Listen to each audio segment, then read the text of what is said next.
Hey everyone, welcome back to the deep dive. Yeah. So today we're going to be diving into the fascinating world of emotions. Oh, yeah. Yeah, we're going deep with Dylan Evans' book Emotion, which by the way is such a good book. It Mm, really breaks down like all the science, the evolution, and like the psychology of how we feel. it really does. Yeah, it was really interesting. It's really insightful. Yeah, and I think it's going to be really fun to kind of like unpack some of these things together. Yeah. So, Um, are you ready? I am.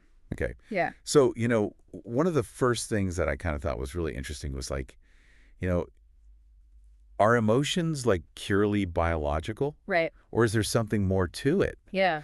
You know, do our thoughts and our surroundings and our social circles actually like affect how we feel? Yeah. I mean, that's, I think, what makes this book so interesting. It really explores, Oh, yeah. those deeper questions about, like, where do our feelings come from?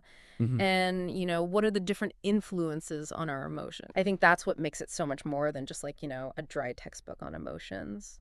Yeah. It really is like a journey of understanding. Yeah. And even just going back to basics, like Mm. I was really struck by how Evans like distinguishes emotions from moods and feelings. Yeah. Because I think we all kind of use those words interchangeably. Right. Yeah. And even before reading this, I don't think I could have told you the difference. It's so true. Yeah, it's easy to just lump them all together. Like it's Right. all just feelings, right? Yeah. But Evans highlights that emotions are like these really intense, short-lived reactions to specific triggers. Yeah. So like imagine you're walking down a dark street at night Oh, yeah. and you hear footsteps behind you, Oh, God. that sudden jolt of fear, Oh, yeah. your heart's pounding. Uh-huh. You might even like gasp. Right. That's an emotion in action, Yeah. So that So, makes sense. yeah. So, like, fear is the emotion Uh-huh. that's being triggered by that situation. Right. But, like, how I interpret it, whether it's like mild anxiety Yeah. or like paralyzing terror, Yeah. that's more like a feeling. That's a great way to put it. Yeah. Okay. And then moods are even more diffuse, right? Like you might wake up feeling irritable Yeah. for like no particular reason, Right. and that just kind of hangs over you for a while. Yeah. It's not a direct response to something specific. Like an emotion is. This is already helping me understand. Like, Yeah. when I just get in a funk for like seemingly no reason. Right, exactly. Yeah. Okay. So emotions are these intense responses. Hmm. But like, what is actually happening in our bodies Right. when we experience an emotion? Yeah. It can't just be all in our heads, right? Definitely not. Yeah. Emotions are deeply rooted in biology. Yeah. And I think one of the key players here is the amygdala, Okay. this tiny little almond-shaped structure in the brain Mm-hmm. that acts like an emotional alarm system. An alarm system. It is. It's constantly scanning for threats. Uh-huh. And when it detects one BAM, Oh. it triggers that fight or flight response. Okay. So that explains like when I'm stressed and my heart's racing and my Yes. palms are sweaty, Exactly. that's my amygdala just like, sounding the alarm. yeah. But Freaking. thankfully, it's not just like a free-for-all. Okay. Like, thankfully, we have our prefrontal cortex, Okay. which is involved in decision-making and rational thought, Uh-huh. and it steps in Right. to kind of moderate the amygdala's impulses. So it's like the wise advisor. It is. It's like the wise advisor in your head Right. saying, hold on, let's assess the situation before we like jump out the window. Yeah. Don't just react. Exactly. Okay. So it's really this interplay between the emotional amygdala Yeah. and the more logical prefrontal cortex Okay. that shapes our responses. Gotcha. Mm. And what I found really interesting too is how Evans talks about like hormones, Right. like cortisol. Mhm. The stress hormone and Yeah. how that all plays into it. It's amazing how everything's connected, right? Yeah. So like when we face a challenging situation, Right. our body releases cortisol Mm-hmm. to help us cope. Right. But if we're constantly stressed, Oh. those cortisol levels stay high, Right. and that can lead to anxiety and even depression over time. Right. So, it's like really important to manage our stress yeah. for both our like physical and our emotional health. Oh, sure. Yeah. Yeah. It's a good reminder that we're not just minds Right. detached from our bodies. Like Sure. our emotions have real physical impacts. They do. Yeah. Absolutely. Okay. And then we can't forget about neurotransmitters Oh, yeah. like serotonin and dopamine. Yeah. Those are like the fun ones, right? Those are the fun ones. They're like the party people in our brains. Yeah. They're these chemical messengers Okay. that play a crucial role in regulating our moods. So serotonin is linked to feelings of well-being. Yeah. And dopamine is involved in pleasure and motivation. Okay, so like if my serotonin is low, Yeah. I might feel down. Uh-huh. But if I have like a surge of dopamine Yes. after I accomplish a goal, Exactly. that's why I feel so good. You got it. Okay. But here's what it gets even more interesting. Okay. It's not just our biology that lays this foundation for emotions. Okay. Our thoughts and social environments also play a huge role. Oh, so it's not just nature, it's nurture too. Yeah, it's not this either. Ooh. Like, our experiences and how we interpret the world can actually influence how we feel. Okay. Yeah. And Evans introduces this concept Okay. called cognitive appraisal theory, which basically means Fine. our interpretation of an event Yeah. shapes our emotional response. Can you give me an example? Sure. So think about public speaking. Okay. Like, Uh-huh. some people might see that as a terrifying ordeal, Oh, yeah. Oh, my God. Yeah. and others might view it as an exciting opportunity. Right. So it's the same event, Yeah. but their different interpretations Right. lead to very different emotional responses. Okay, so like two people Yeah. facing the same situation could feel totally different Exactly. based on their mindset. Exactly. Uh-huh. And this is where things like cognitive distortions come in. Oh, yeah. These are thinking patterns Okay. that can skew our interpretations in a negative way, Right. which leads to more intense negative emotions. Okay. Yeah. I've heard of like cognitive distortions. Yeah. Aren't those like thinking traps? They are. Okay. They are like thinking traps, Yeah. like catastrophizing, Okay. where you imagine the worst case scenario in every situation. Yeah. Oh, yeah. You spill coffee on your shirt and Uh-huh. immediately you're like, that's it, I'm going to get fired. Oh, my God. Yeah. Instead of a more balanced thought like, Oh, oops, man. that's annoying, but I can clean it up. Right. Now. Yeah. So So our thoughts can really amplify our emotions. they can. Okay, so we've got biology setting the stage. Right. And our thoughts kind of coloring the experience. Uh-huh.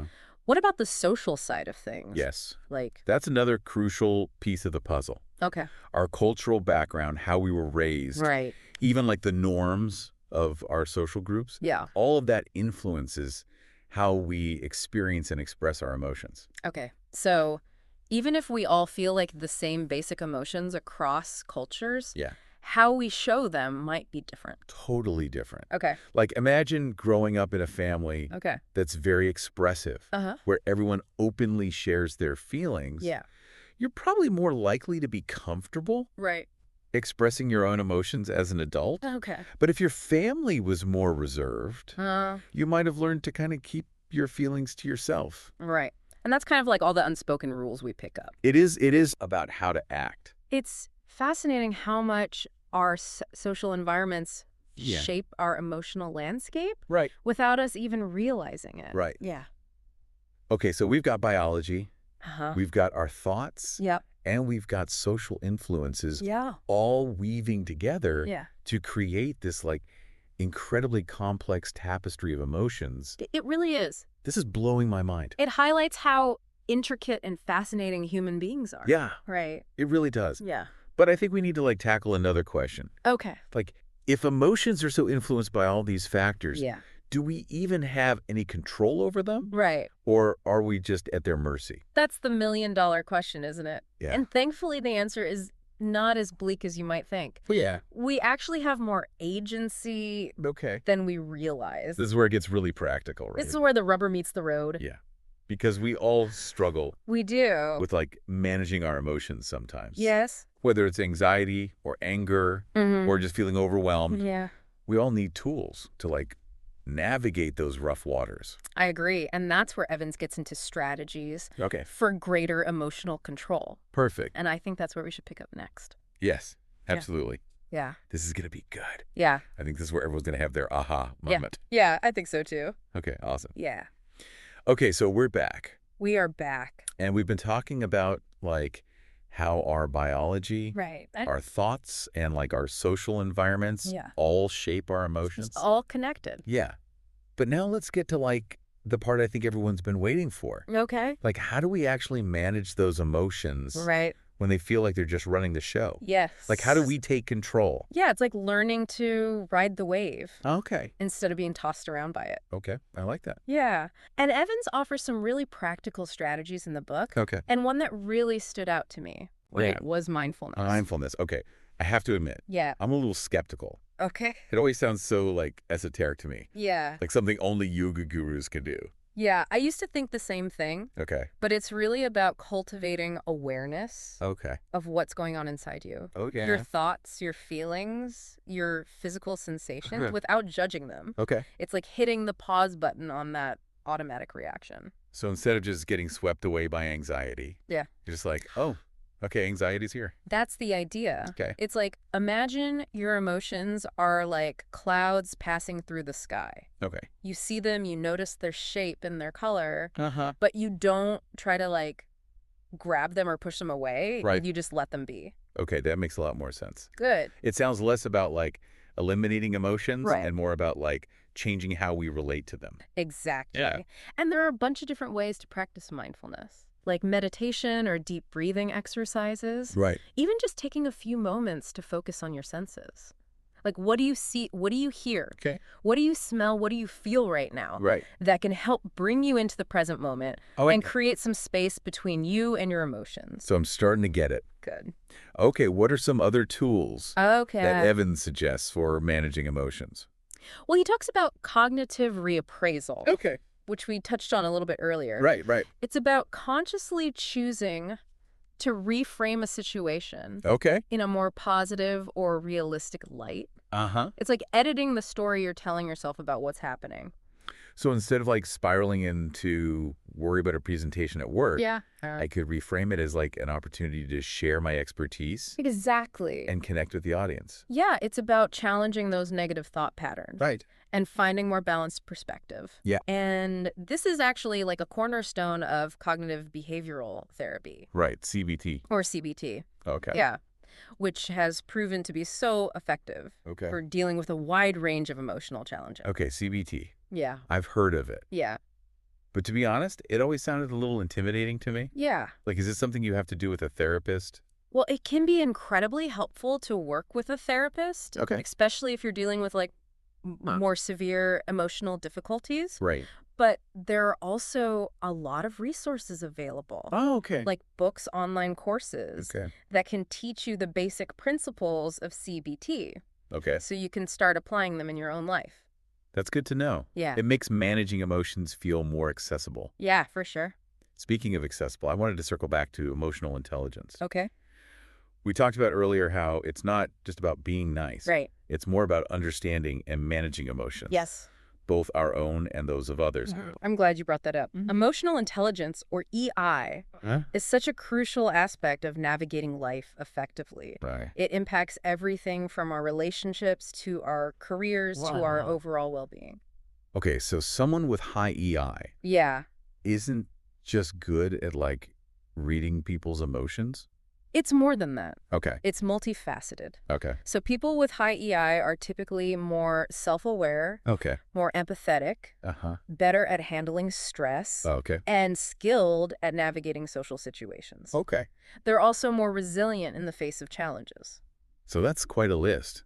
It is. It sounds like emotional intelligence is like a recipe for success Yeah. in all areas of life. It can be. But if it's not something that you're just born with, Right.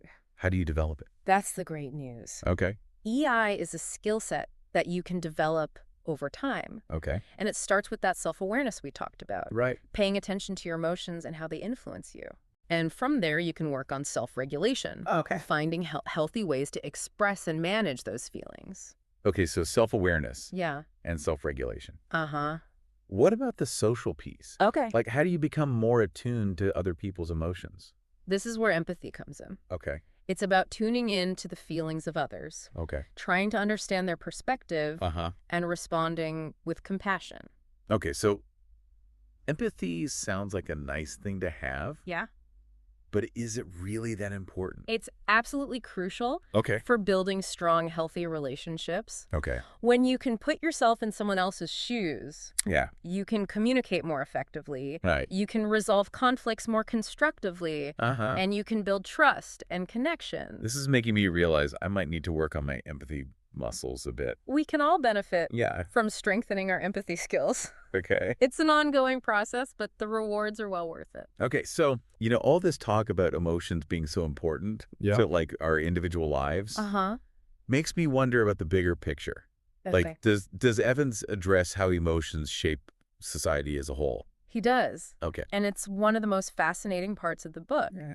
Because emotions are so much more than just personal experiences. Right. They have this incredible power Okay. to influence culture, politics, art, Wow. even our sense of morality. Okay. So, are you ready I am. to explore how emotions operate on a grander scale? Let's do it. Okay. Let's go. Welcome back to the deep dive. We've been on quite a journey, haven't we? We have through the world of emotions. Yeah, from the biology of our brains to Right. the power of mindfulness, Yeah. like all that cognitive reframing. It's amazing how much ground we've covered. I know it's a lot. But I'm particularly excited about this last leg of our journey, Okay. exploring how emotions shape not just our individual lives, but Yeah. society as a whole. I was thinking about that. Yeah. It's so easy to get like caught up Uh-huh. in our own personal emotional roller coasters. Right. But Evans really like drives home the point Yeah. that emotions are this driving force in human history, Yes. in politics, Totally. even in our sense of right and wrong. It's true. Think about art for a moment. Okay. Music, literature, painting. Yeah. They all tap into our emotions in such powerful ways.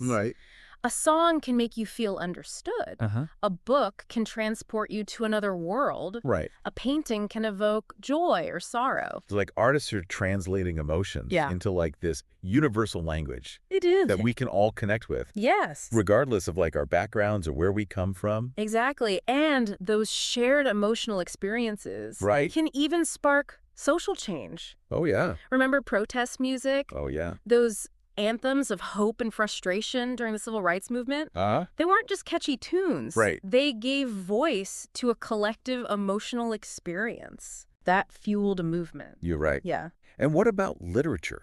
Oh, yeah. A well-written novel can make you feel empathy Mm, for characters that are completely different from you. right. And it like broadens your emotional understanding of the world. It's incredible how art can bridge divides Yeah. and create a sense of shared humanity through emotions. I love that. But let's not forget about the role emotions play in politics. Oh, the world of political campaigns Yes. and Like- media coverage. Yes. It can feel like a constant tug of war on our emotions. It's true. Political campaigns often tap into our hopes and fears, Right. using emotionally charged language and imagery to sway opinions. Right.